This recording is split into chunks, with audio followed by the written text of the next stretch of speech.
मी विनंती करतो मॅमना की मॅम एक दोन शब्द आज ट्रेलर लॉन्च होतोय त्यामध्ये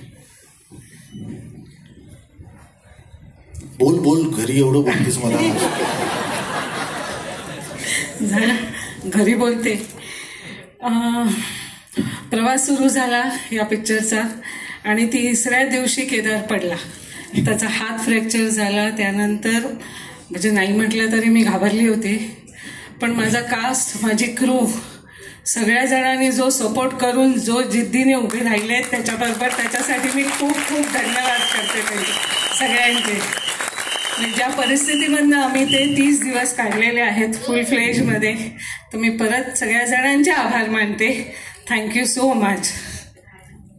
झालं एका जागी उभा राहिला असतं जरा बरं झालं असतं. लक्षात ठेव, कारण मी कॅमेऱ्याचा माणूस असल्यामुळे प्रत्येक जणांचा जो कॅमेरा लागलाय तो आपला असा आणि असा असा तो एका जागी असताच तर किती छान वाटलं असतं. ओके, नाही इतकं नाही, पण दिग्दर्शक म्हणून मला असं वाटलं तिथे बसल्यावर काहीतरी एक टिप्पणी करावी. नक्कीच. नमस्कार सगळ्यांना. नमस्कार. झापूक झुपूक नमस्कार. सर, मला आठवतं बिग बॉस सुरू असताना तुम्ही हा निर्णय घेतला. तो निर्णय तुम्ही जाहीर केला ग्रँड फिनालेला. 1 महिन्यात फिल्म शूट झालं, आज ट्रेलर रिलीज होतोय. काय फिलिंग?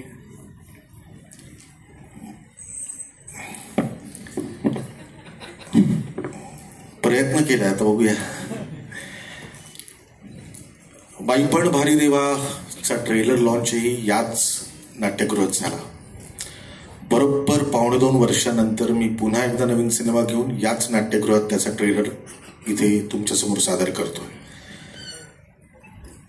बिग बॉस जेव्हा सुरू झालं, कारण तेव्हा मी कलर्स मराठीचा प्रोग्रामिंग हेड होतो आणि प्रीमियर होता. रितेश देशमुख यांनी 16 कंटेस्टंट्सना आतमध्ये पाठवलं. असंख्य कॅमेरेसचे जे फीड्स होते तिथे होते. तर रात्री 1:30 वाजताची गोष्ट असेल. सगळे 4 लोक इकडे गप्पा मारतायत, 3 लोक तिकडे गप्पा मारतायत. नेहमीप्रमाणे निक्की आणि अरबाज एकत्रच आहे.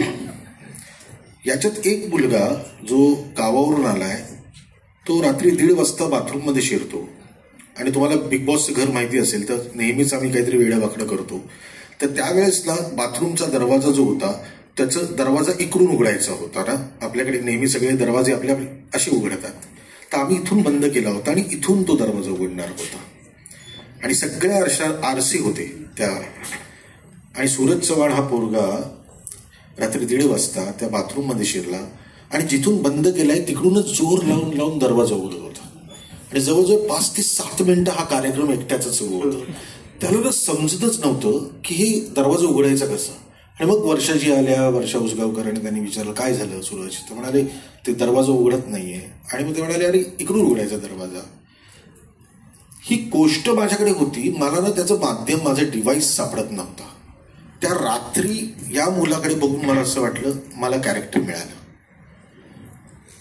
मी जेव्हा सही रे सही केलं तेव्हा 4 कॅरेक्टर्स असेच शोधले होते. मी जेव्हा गंगाधर टिपरे केलं तेव्हाही कॅरेक्टर्स वेगवेगळे होते. मी जेव्हा अगदी बाईपण भारी देवा केलं तेव्हाही 6 अभिनेत्री ज्या घेतल्या होत्या त्या कॅरेक्टर्स होत्या. आणि सिनेमा हा नेहमी कॅरेक्टर्सनी चालतो. मराठी सिनेमा कुठल्याही नटाच्या नावाने किंवा दिग्दर्शकाच्या नावाने चालत नाही. तो कॉन्टेंटनी आणि कॅरेक्टरनी चालतो.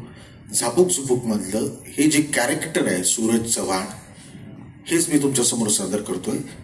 हा जो प्रवास होता तो म्हणजे झापूक झुपूक.